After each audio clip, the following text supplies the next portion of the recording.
தர்ம சம்ஸ்தாபனத்தின் தெய்வமான பகவான் ஸ்ரீகிருஷ்ணன் மற்றும் ஹிந்து ஜனஜாகிருதி சமிதியின் முற்றுக்கண்ணாக விளங்கும் பராத்பர குரு டாக்டர் ஜெயந்த பாலாஜி அட்டவலி ஆகியோரின் சரணங்களில் நமஸ்காரம் செய்து இன்றைய தர்ம சத்சங்கத்தை ஆரம்பிக்கலாம். இப்போ நவராத்திரி சுபகாலம் நடந்து கொண்டிருக்கிறது. இன்றைக்கு அந்த நவராத்திரி சிறப்பு சத்சங்கத்தின் இரண்டாவது பகுதி. இன்றைக்கு நம்ம பார்க்க இருப்பது நவராத்திரியில் வரக்கூடிய சில விசேஷமான திதிகள், அதனுடைய மகத்துவம், அதனுடைய விதிமுறைகள் எப்படி கொண்டாடப்படுகின்றன ஆகியவற்றை இன்றைக்கு நம்ம பார்க்க இருக்கிறோம். அதில் முதலாவது நவராத்திரியில் பஞ்சமி திதியினுடைய மகத்துவம், 5வது நாள் வரக்கூடிய அந்த பஞ்சமி திதியினுடைய மகத்துவம். அந்த நவராத்திரி காலத்தில் பஞ்சமி திதியில் பிரம்மாண்டத்தில் உள்ள சக்தி அதிர்வலைகள் அதிக அளவு கந்த அதிர்வலைகளாக அதிக செயல்பாட்டில் உள்ளன. கந்த அதிர்வலைகள்னால் என்ன அப்படின்னா வாசனை, கந்தம்னா வாசனை.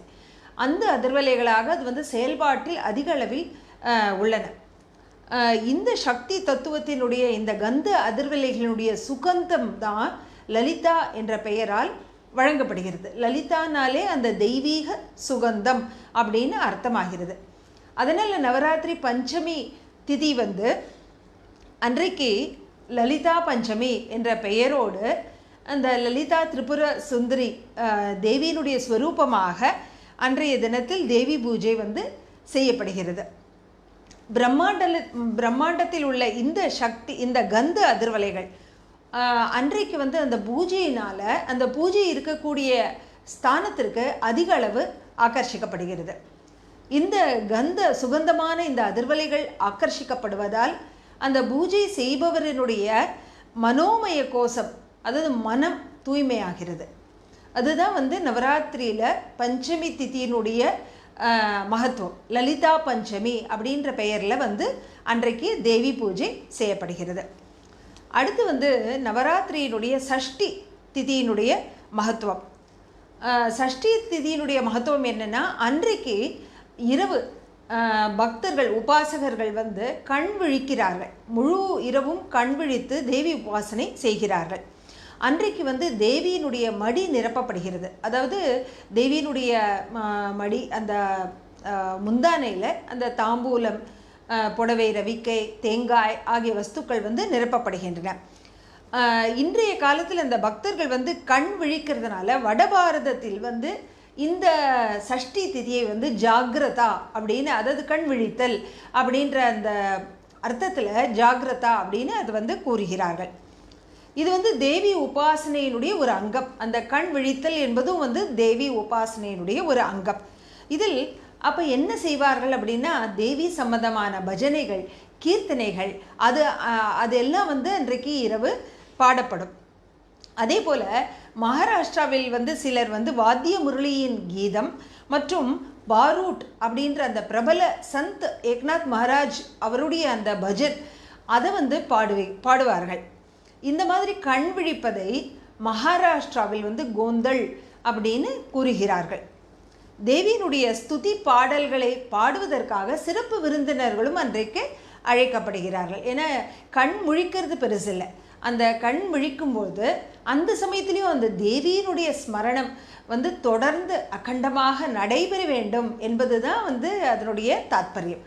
அதனால் அது நடைபெறுவதற்கு சுலபமான ஒரு வழி என்னன்னா, தேவியினுடைய ஸ்துதியை பாடுதல், பஜனைகளை பாடுதல், அந்த மாதிரி கீர்த்தனங்களை கேட்தல். இவற்றின் மூலமாக அந்த கண் விழிப்பதோடு அல்லாமல் அந்த தேவி ஸ்மரணையில் நாம் லயிக்க முடிகிறது. அதனால் அந்த மாதிரியான வழிமுறைகள் செய்யப்படுகின்றன. அன்றைக்கு அந்த தேவி பூஜை, அந்த கண் விழித்தலோடு கூட பஜனை கீர்த்தனைகளோடு தேவி பூஜையும் செய்யப்படுகிறது.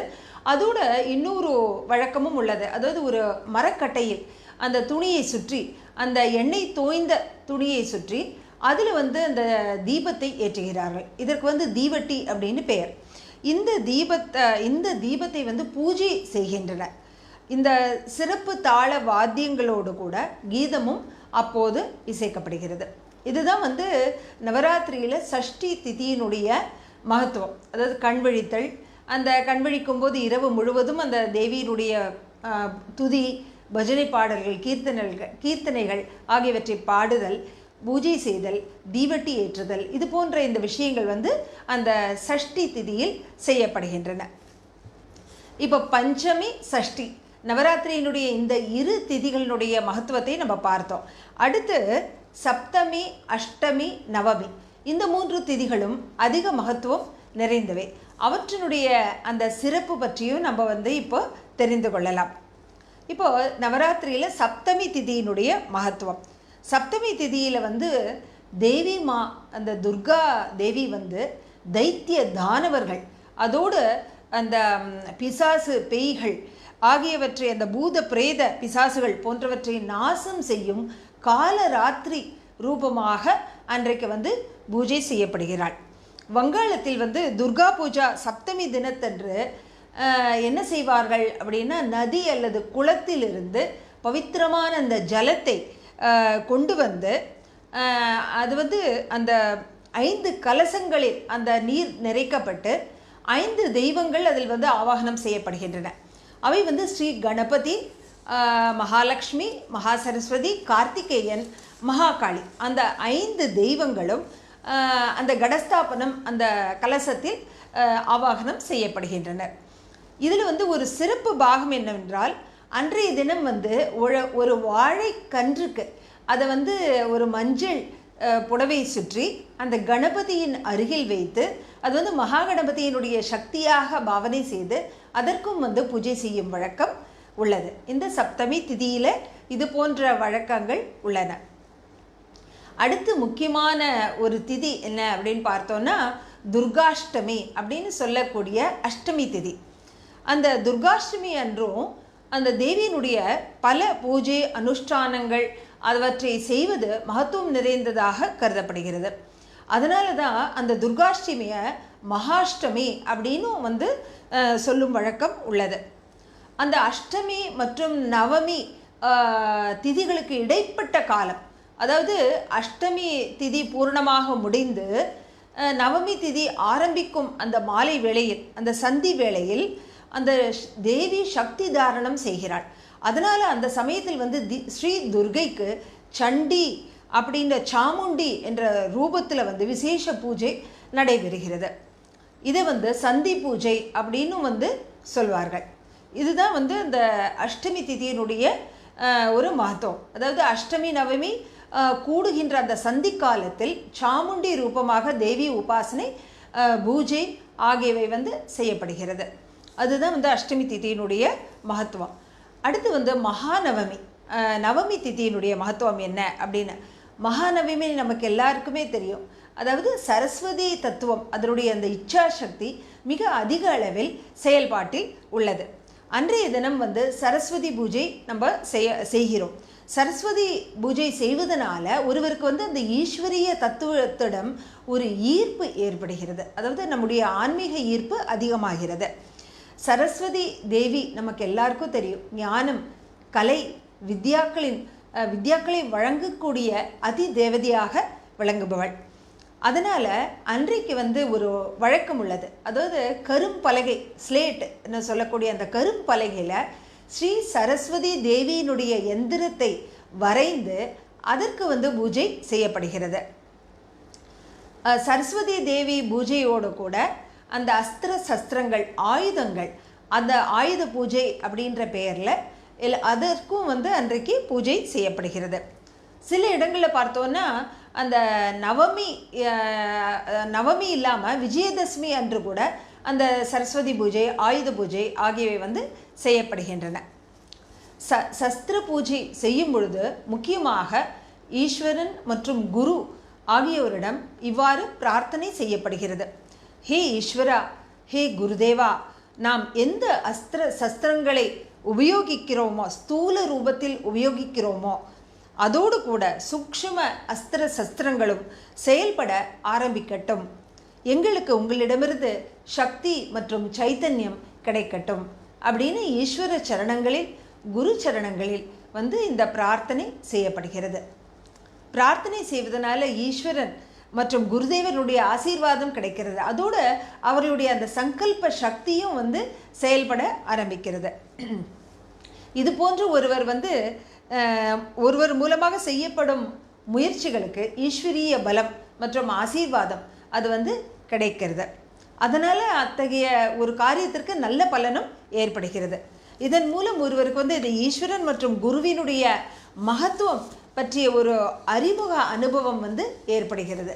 அதனால தான் அன்றைய தினம் வந்து அந்த குரு வணக்கம் விஜயதசமி அன்றைக்கு அந்த வித்யாக்கள், கலைகள், எந்த ஒரு படிப்பு இருந்தாலும் அதற்கு வந்து அந்த குரு முகமாக அன்றைக்கு ஆரம்பிக்கக்கூடிய வழக்கம் வந்து உள்ளது. ஏன்னா அந்த சரஸ்வதியினுடைய அம்சமாக அந்த குரு மூலமாக தான் அது வந்து கற்பிக்கப்படுகிறது.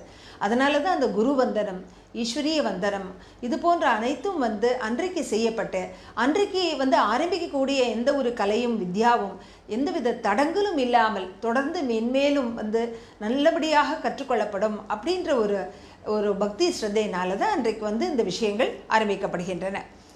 அதோடு இதெல்லாம் செய்வதனுடைய மூல காரணம் வந்து நம்மிடம் ஒரு பணிவு ஏற்பட வேண்டும். அதோடு அந்த பகவானுடைய வியாபகத்தன்மை அதையும் வந்து நம் மனதில் உள்வாங்கிக் கொள்ள வேண்டும் என்பதற்காக இந்த விஷயங்கள் வந்து செய்யப்படுகின்றன. இது வந்து இந்த பணிவு, வியாபகத்தன்மை இதெல்லாம் வந்து ஈஸ்வரிய குணங்கள். அந்த குணங்கள் நம்முள் வந்து வளர்வதற்கு இத்தகைய வழக்கங்கள் வந்து நமக்கு மிகவும் உதவியாக உள்ளன. அதன் மூலம் அதாவது இந்த ஈஸ்வரிய குணங்களை நம்முள் வளர்த்து கொள்வதனால் என்ன ஆகிறது, அதாவது என்னுடைய நலன், என்னுடைய சுக சௌரியம், அதோடு கூட மற்றவருடைய நலன் அதையும் வந்து உத்தேசித்து அது மாதிரியான காரியங்களை செய்யக்கூடிய மனோபாவம் நம்மிடையே வளர்கிறது. அந்த நவமி அன்று வீட்டின் தலைவர் வந்து குடும்ப நலனுக்காக தேவியினுடைய மங்கள ஹாரதி செய்கிறார். இதுதான் வந்து இந்த நவமி, அதாவது சரஸ்வதி பூஜை, ஆயுத பூஜை அப்படின்னு மிகவும் பிரசித்தமாக பிரபலமாக நம்முடைய பாரத தேசம் மட்டும் இல்லாமல் உலகெங்கும் வந்து இந்த பூஜை இந்துக்களால் வந்து கொண்டாடப்படுகிறது.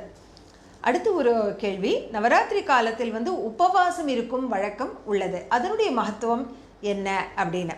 இப்போ நவராத்திரி நம்ம ஹிந்து தர்ம சாஸ்திரத்தில் பார்த்தோன்னா எந்த ஒரு பண்டிகை, சுப தினம், கொண்டாட்டம் அந்த மாதிரியான விஷயங்களில் தெய்வ பூஜை செய்யும் பொழுது அதோட உபவாசமும் இருக்கும் வழக்கம் வந்து நம்மிடையே உள்ளது. அதற்கு வந்து மிகப்பெரிய ஒரு ஆழ்ந்த தத்துவம் அதில் உள்ளது.